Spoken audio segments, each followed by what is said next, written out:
ಕರ್ನಾಟಕ ಸರ್ಕಾರದ ಕೃಷಿ ಅರಣ್ಯ ಪ್ರೋತ್ಸಾಹ ಯೋಜನೆಯ ಪ್ರಕಾರ ಕೃಷಿಕರು ಸಸಿಗಳನ್ನು ತಮ್ಮ ಹತ್ತಿರದ ಅರಣ್ಯ ಇಲಾಖೆಯ ನರ್ಸರಿಯಲ್ಲಿ ಕೇವಲ 1 ಮತ್ತು 3 ರೂಪಾಯಿಯಂತೆ ಪಡೆಯಬಹುದು. ಈ ಯೋಜನೆಯ ಮೂಲ ಉದ್ದೇಶ ಸಸಿಗಳನ್ನು ನೆಟ್ಟು ಪೋಷಿಸುವಂತೆ ರೈತರನ್ನು ಉತ್ತೇಜಿಸುವುದು. ಹಾಗೆಯೇ ಪ್ರತಿ ಹೆಕ್ಟೇರಿಗೆ 50,000ವರೆಗೂ ಪ್ರೋತ್ಸಾಹ ಧನವನ್ನು ನೀಡಲಾಗುತ್ತದೆ.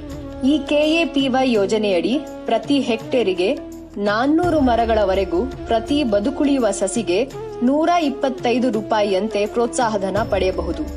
ಅಂದರೆ ಮೊದಲ ವರ್ಷದ ಕೊನೆಯಲ್ಲಿ ಪ್ರತಿ ಬದುಕುಳಿದ ಸಸಿಗೆ 35 ರೂಪಾಯಿಯಂತೆ, 2ನೇ ವರ್ಷ 40 ರೂಪಾಯಿಯಂತೆ, 3ನೇ ವರ್ಷ 50 ರೂಪಾಯಿಯಂತೆ ಪಡೆಯಬಹುದು.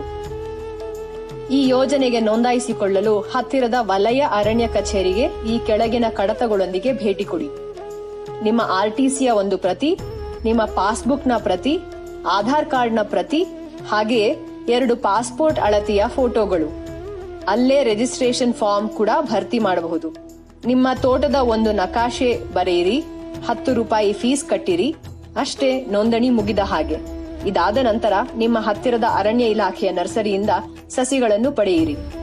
ಉಳುವ ಕಾಲ ಶುರುವಾಗಿದೆ. ನಿಮ್ಮ ಸಸಿಗಳನ್ನು ಪಡೆದು ನೆಡಲು ಇದು ಸೂಕ್ತ ಸಮಯ. ಈಗಲೇ ನಿಮ್ಮ ಹತ್ತಿರದ ನರ್ಸರಿಗಳಿಗೆ ಹೋಗಿ.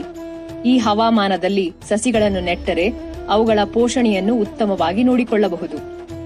ಹೆಚ್ಚಿನ ಮಾಹಿತಿಗಾಗಿ ಕಾವೇರಿ ಕೂಗು ಸಹಾಯವಾಣಿ 800009 800009 ಸಂಖ್ಯೆಗೆ ಕರೆ ಮಾಡಿ.